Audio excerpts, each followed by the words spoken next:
Shalom. It's your brother Samat coming with another lesson through the spirit, Power Yahweh Bashem Yahweh Shai. All praises, honor, and glory are due. All right. Shalom to the elect and double honors to the elders and apostles.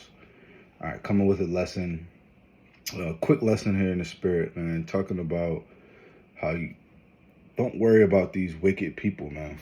All right. Don't worry about the sinners. All right. Those that you see that may appear to be prospering.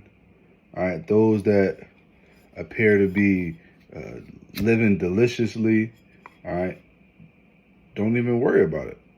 And why is that? Because ultimately, they have what's coming to them, all right? They have a judgment that is restored, that is reserved unto them, right? And they're going to have to reap of the very things that they have sowed. All right, and let's bring it out in Galatians 6.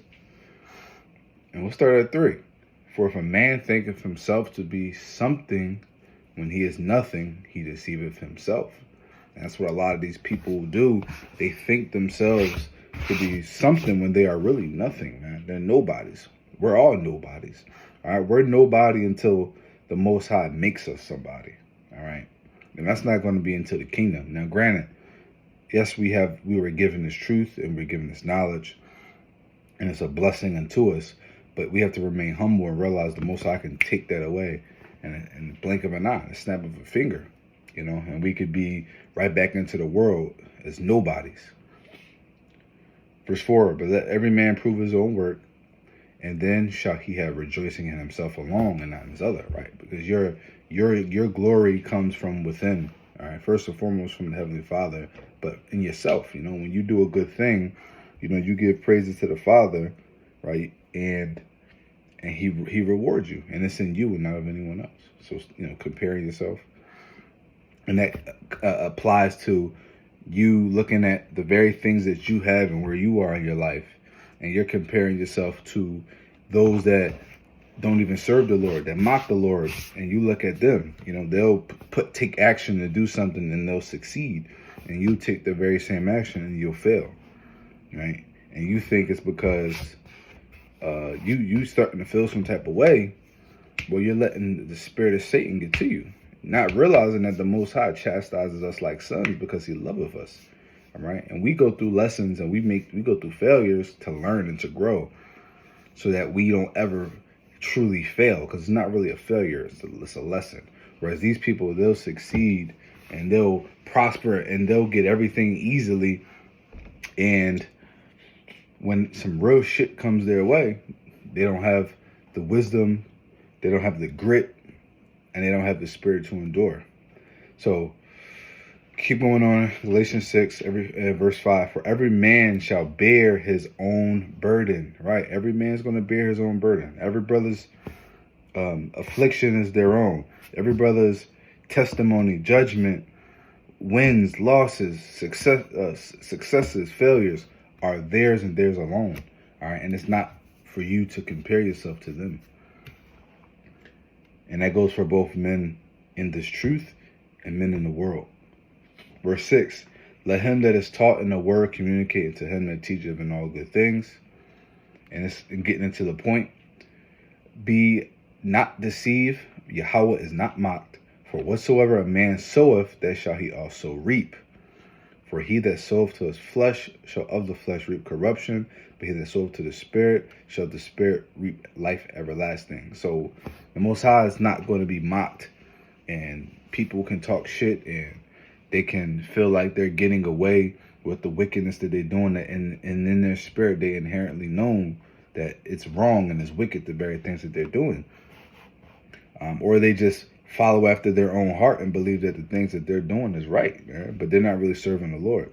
Well, look, the Most High is not going to be mocked, all right, because that judgment is coming, and it's coming real soon, and it's going to be a hefty judgment. So if you sow into the flesh, well, what is the flesh? All right, it's mortality, right? Which mortality means subject unto death. So, and what is the spirit? Spirit is it's life. It's regenerating. All right, it's energy, right? What's the saying about energy? Energy can never be destroyed, but only transferred. So we're going to be live energy forces in a kingdom that has a physical form, right? A spiritual body. And I'm going to jump over to Ecclesiasticus chapter 9.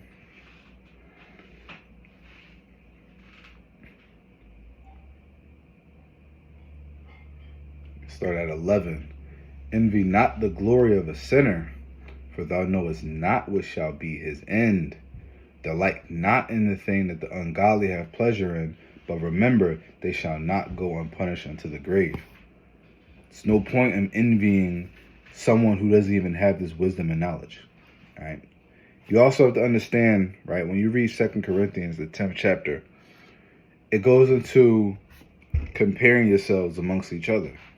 And you're comparing yourself to where you are, to where another brother is. You're comparing what you have to what another brother had. You're comparing your lot to another brother's lot, your portion to his portion. And when you do this, it puts you in a place of desire, right? And I was watching something very profound earlier, and it was a gentleman talking about a pyramid.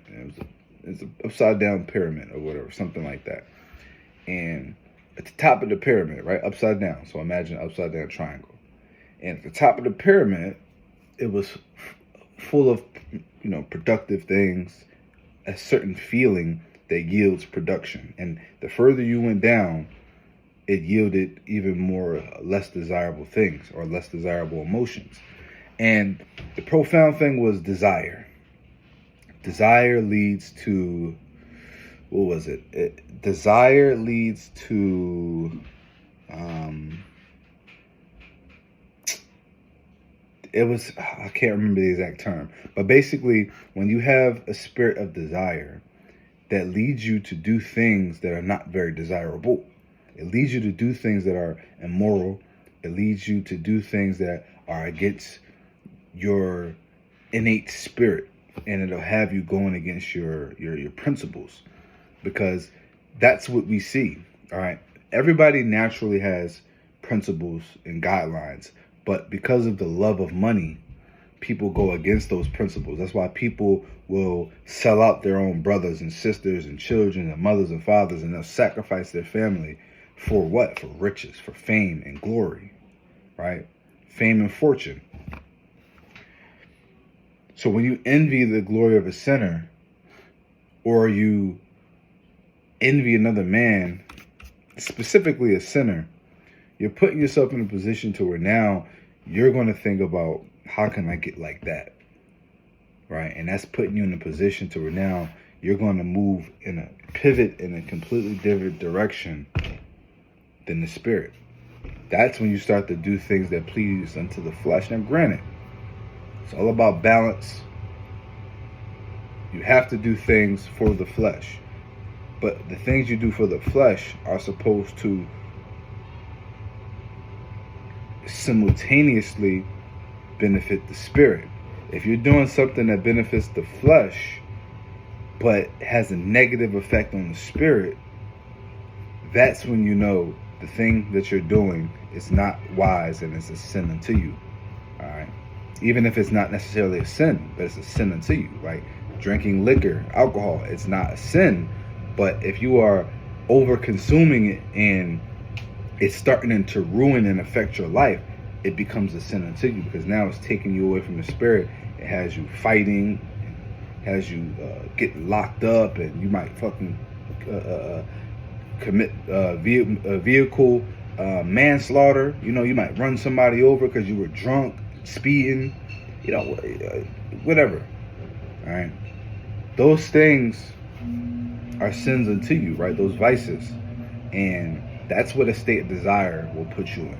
Right? That's why you have to be grounded in this truth, and you can't be caught by the fugazi of this world, right? The fugazi of this world, because it's all one big fucking illusion. All right, everything you see on social media is illusion. Everything you see out here in the streets are an illusion. People live fake lives, both online and in person. All right, so somebody will rent a expensive foreign car to pull up to an event to impress people that don't really give a fuck about them, people that may not ever see again. All right, people will commit all type of abominations of wickedness for the pleasure of their own flesh and of others.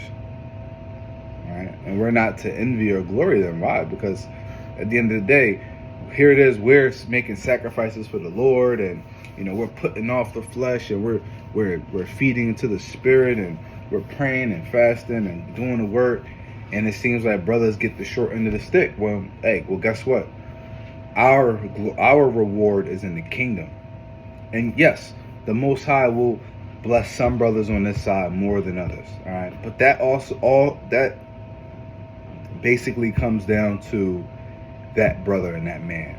Not every man can handle having women. All right, because the Most High knows that if I give this man a woman or women, he's going to fall out the truth. Not every man can handle having abundance of finances.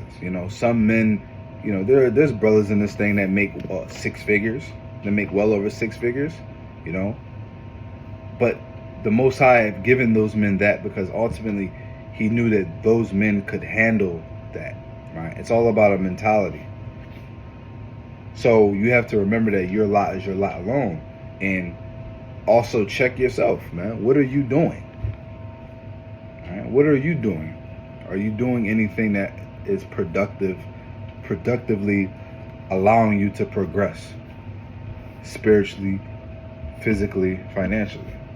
If the case is no, then you don't even, why are you desiring something that you're not even working towards? That's like us saying we want the kingdom, but we don't keep no law, statute, commandments. We don't go out and teach no word. We don't do no fasting, no praying. We don't even think about the Lord. But yet we want the kingdom of heaven.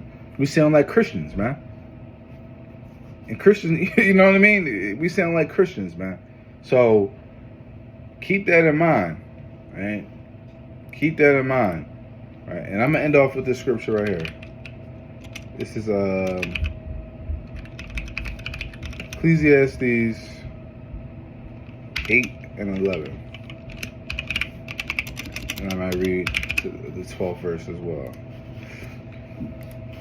It says, because a sentence against an evil work is not executed speedily, therefore the heart of the sons of men is fully set in them to do evil. Though a sinner do evil 100 times, and his days be prolonged, yet surely I know that it shall be well with them that fear the Most High, Yahweh Bashem Yahweh Shai, which fear before him. But it shall not be well with the wicked, neither shall he prolong his days, which are as a shadow, because he feareth not before the Most High. Right, so it may seem that his days be prolonged, but in reality, no. A wicked man may live to be 90 years old. But what's 90 years old to an eternity, man? Well, you got righteous men dying at 27, 38, 35, 21. Most High has a plan for us all, and at the end of the day, we're just watching the movie from within. We just got to be down for the ride and down for whatever, man. If the Most High say I got to get jacked up, then I got to get jacked up. It is what it is. And that's another thing. Don't look at judgment, right? Judgment is not black and white, all right? It's very gray. Because what may appear to be judgment to one may be an affliction to another. Something can happen to a brother where I have you thinking that this man is forsaken by the Most High. But in reality, this was just a necessary affliction for that man, for whatever the case is. You don't know what happened in his past life. This could be the judgment. This could literally be the judgment that this man had to experience for the wickedness that he did in his past life, even though he woke up to the truth when he was doing the work, and he was sincere and genuine. You got brothers that young passed away in this truth, man, that was fervent in doing the work. We don't know what they were doing off the camera, but, we have faith and we give brothers the benefit of the doubt, right? That's what we do. So it's safe to assume that a brother that's putting in work is also putting in work in his day-to-day life in terms of living righteously, right? So yeah, you just gotta, be mindful of that and just understand that every brother has their own lot, every brother has their own portion, their own gifts, their own afflictions, and their own judgments. And the Most High is going to deliver unto a man what that man can bear and what that man deserves based on the calculations that the Most High himself has put together, right? The Most High said, your last two lives, you were wicked. So now, and you enjoyed yourself. So now I'm going to sit you down. I ain't giving you no women. I'm not going to give you no finances. I'm just going to I'm going to give you just enough to get by, and you're going to do my work. And that's it. If that's the case, that's the case. And then you can, on the flip side, brother could have been putting in work his last two lives or his last life. And the Most High said, on this life, all right, I'm going to give you my word. I'm going to let you do the work. But I'm also give you a little extra honey on this side because what? And I'm gonna give you the spirit to move right and to be able to abide in it without letting it consume you. All right. So Lord willing, this video is edifying. I'm gonna leave it there. Till next time, shalom.